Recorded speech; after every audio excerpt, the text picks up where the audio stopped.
परसों मैं रामकृष्ण मठ में गई थी, तो एक 6-7वीं कक्षा में पढ़ने वाली लड़की आई थी और उससे बड़ी गंभीर समस्या ये हो रही थी, अंततः अगर मोक्ष ही है तो हम फिर क्यों कामना करते हैं कि हमको ये चाहिए, हमको वो चाहिए, हमको बड़ा बनना है और हमको ये होना है। तो मुझे हम क्या जवाब देंगे, लेकिन वही मन में आया कि अपने यहाँ रेफरेंस पॉइंट्स थे 25 अपने ब्रह्मचर्य आश्रम में तुम्हें संपादन करना है। इस टाइप के कुछ नए बच्चों को समझाने के लिए कुछ होना चाहिए, समझाना चाहिए।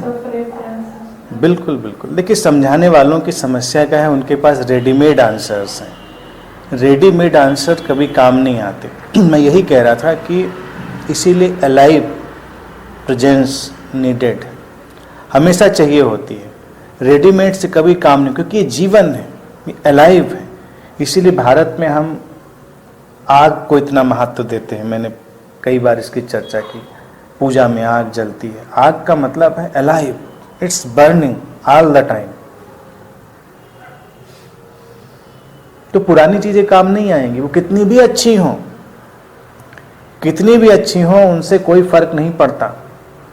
तो अच्छे और कम अच्छे का संघर्ष नहीं है, ये जीवंत का संघर्ष। तो हमको अपने आसपास जीवंत लोग चाहिए होंगे।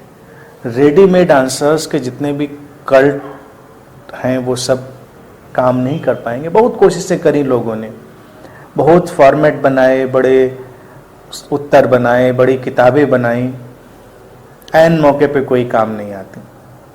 फिर कोई बच्चा खड़ा हो जाता है, फिर उसके अंदर सब वही उधेड़ बुन, वही उलझन, वही समस्याएं। लेकिन जब अलाइव आंसर्स मिलते हैं और उसकी ऊर्जा टकराती है किसी से, तो उत्तर मिल जाता है।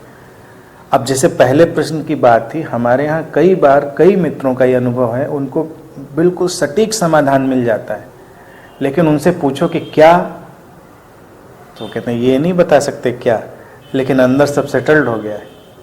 अब वो बेचैनी, उलझन, वो ऊहापोह, वो द्वंद्व नहीं रहा, लेकिन शब्दों में उत्तर नहीं दिया गया, शब्दों में वो नहीं बता सकते। शब्दों में तो रेडीमेड आंसर उनको मिल जाएगा, और रेडीमेड आंसर से काम नहीं चलेगा। ऐसे एक बार एक युवक मेरे पास आया, ऐसी ही गुत्थी लेकर, अक्सर आध्यात्मिक लोगों को उठती हैं। उसने पूछा, मुझे शादी करनी चाहिए कि नहीं करनी चाहिए, साधना में उसका क्या उपयोग है या नहीं है। मैंने कहा तुमको जरूर करनी चाहिए। उसने कहा आपने तो नहीं करी। मैंने कहा मैं किसी से पूछने भी नहीं गया था।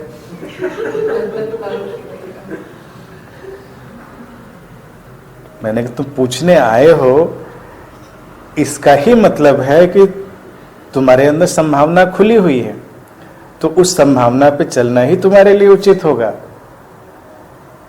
ये साहस हमारे अंदर होना चाहिए अपनी बातों को समझने का। अब जैसे पहला प्रश्न, अगर उस बच्ची को मुझे प्रश्न देना हो कि डिजायर्स करें या ना करें, तो मैं कहूँगा करो। डिजायर्स में जाओ, उनको देखो, क्योंकि अगर उनको न करने की स्थिति होगी तो वो प्रश्न ही नहीं खड़ा होगा। मोक्ष क्या है क्या नहीं है, ये तो मोक्ष में पहुंचे हुए महात्मा भी नहीं बता पाते। कोई ऐसा महात्मा आप लाइए जो मोक्ष को उपलब्ध हो और उससे पूछो कि मोक्ष क्या है।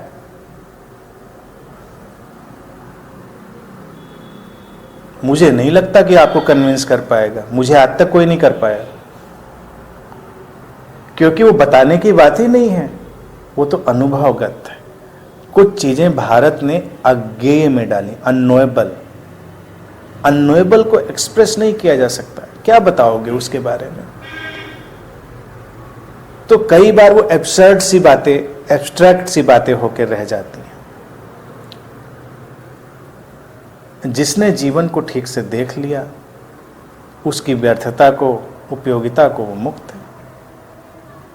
अलग से कौन सी मुक्ति है, कोई वो अलग ट्रेन का डिब्बा थोड़े अलग स्टेशन पे जोड़ देंगे। मुक्ति कोई स्पेशल कोच नहीं है कि किसी स्टेशन पे अटैच कर देंगे ट्रेन में। वो तो जा रही ट्रेन है और उसी जर्नी में ही कभी समझ में आ जाता है। That is realisation.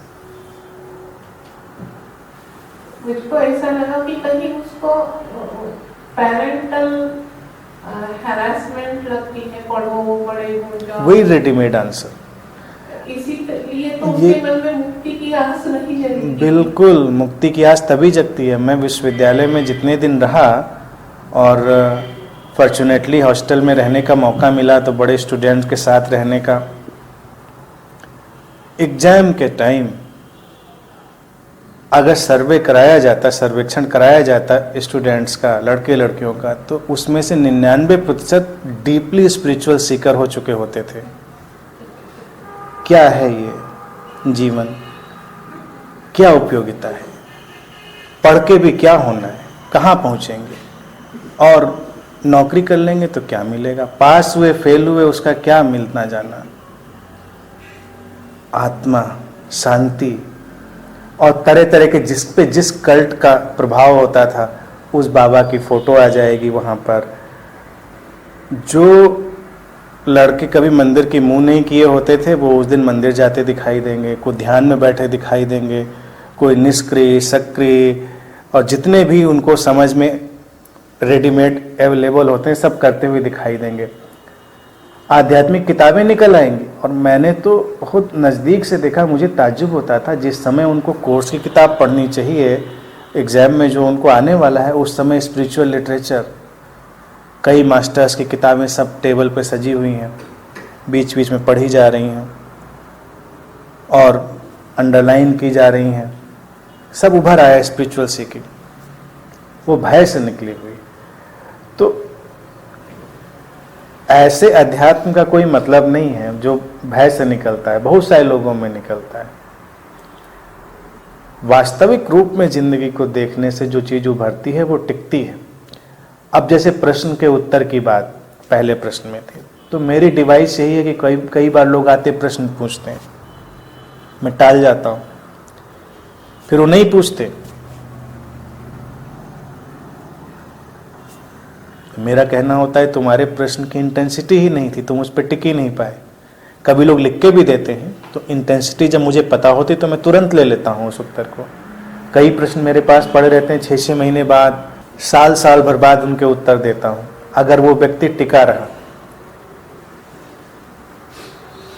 तो अपना प्रश्न भी जब हम पूछते हैं तो सवाल ये होता है उसमें इंटेंसिटी कितनी है। तो अगर उसमें इंटेंसिटी है तो उसका उत्तर मिलेगा। कई बार हमारे प्रश्न भी इतने कैजुअल होते हैं कि इंटेंसिटी ही नहीं थी, आज पूछा खो गया। तो सोचें कि उस पर हमको उसका समाधान अगर मिल भी जाए तो समाधान भी कितने वजन का होगा। कोई आध्यात्मिक खोज, कोई चीज चुभ जाए आपके अंदर तो वो चुभी ही रहनी चाहिए, वो आपकी नींदें उड़ा सकती है। लेकिन आप टहलते टहलते आए मूंगफली खाते हुए और आपने पूछा कि इनलाइटनमेंट कैसे होता है, उनका बैठो भी बताते हैं। मूंगफली अभी खत्म भी नहीं हुई और इनलाइटनमेंट खत्म हो गया, ऐसे इनलाइटनमेंट तो मूंगफली के भाव मिलेगा। कोई प्रश्न जब चुभ जाए आपके अंदर, बेचैन कर दे आपको, कोई भी प्रश्न हो, तो उसका समाधान तो पूरा अस्तित्व उठाकर दे देगा। हमेशा छोटी बड़ी कोई भी बात हो, अगर किसी के अंदर वो थोड़ी हलचल पैदा कर दे तो निश्चित है अस्तित्व उसका समाधान उपलब्ध करा देता है, रास्ते खोल देता है। लेकिन हम उतनी इंटेंसिटी भी किसी चीज़ में नहीं डालते, उतनी तीव्रता भी नहीं डालते। भय थोड़ी दूर चलाता है और भय हट जाए तो चीज़ें विदा हो जाती हैं। खोज के अलावा, आध्यात्मिक खोज के अलावा जो मेरा अनुभव दूसरी चीज़ का है वो भी बड़ा खतरनाक है कि 99% संसार का जो प्रेम है वो भय के कारण, आतंक के कारण। लोग डरे हुए हैं इसलिए एक दूसरे के पास, किसी भी बात से डरे हों, अकेलेपन से, अपने आप से, अपनी परिस्थितियों से, कोई भी भय, कभी सामाजिक भय, कभी व्यक्तिगत भय, लेकिन क्या भयग्रस्त लोग प्रेम में हो सकते हैं? भय और प्रेम का तो 180 डिग्री का डिफरेंस है। भय का समाप्त होना ही प्रेम का होना है। कई बार सोशल क्राइसिस में आप देखिए लोग कितने प्रेमी हो जाते हैं एक दूसरे के। कोई राइट हो जाए, दंगा हो जाए, कोई मुश्किल आ जाए, सबका प्रेम निकल कर बाहर आता है। सब लोग एक दूसरे का ख्याल रखने लगते हैं, पूछने लगते हैं। लेकिन वो क्राइसिस ख़त्म होने के बाद सारा प्रेम नदारद हो जाता है, क्योंकि वो क्राइसिस से, आतंक से पैदा हुआ था। तो कुछ बड़े आतंक जो हमको जल्दी नज़दीक लाते हैं, इंस्टेंट, लेकिन कुछ छोटे छोटे टेरर जो लगातार हमारी साइक में है, जहन में है, वो हमको नज़दीक लाते हैं। तो वो जो प्रेम है वो कंटेमिनेटेड होता है, वो कभी सशक्त नहीं होता। अर्थात अगर कोई दो ऐसे व्यक्ति जिनको कोई भय नहीं है और वो साथ में हो, तो उनका प्रेम अलग ही कोटि का होगा। लेकिन आमतौर से ऐसा कम होता है। इसीलिए संसार में प्रेम की इतनी कमी दिखाई देती है। जबकि अगर आप ढूंढने जाइए तो हर व्यक्ति बड़ा प्रेमी है। किस घर में प्रेम की कमी है आप बताइए? अगर आप सर्वे करें तो कौन घर कहेगा कि आपस में लोग प्रेम नहीं करते? अगर इतनी यूनिट्स, इतनी इकाइयां प्रेम में डूबी हैं, तो कलेक्टिव प्रेम तो बहुत ज़्यादा होना चाहिए। लेकिन कलेक्टिव प्रेम की जगह पर तो संशय, वायलेंस, हेट और सारे बिखराव ही नज़र आते हैं। तो ऐसा क्यों? सब्स्टिट्यूट, इंटेंसिटी जब तक नहीं होगी किसी चीज़ में, उसका समाधान नहीं आएगा। ये कहने का मतलब।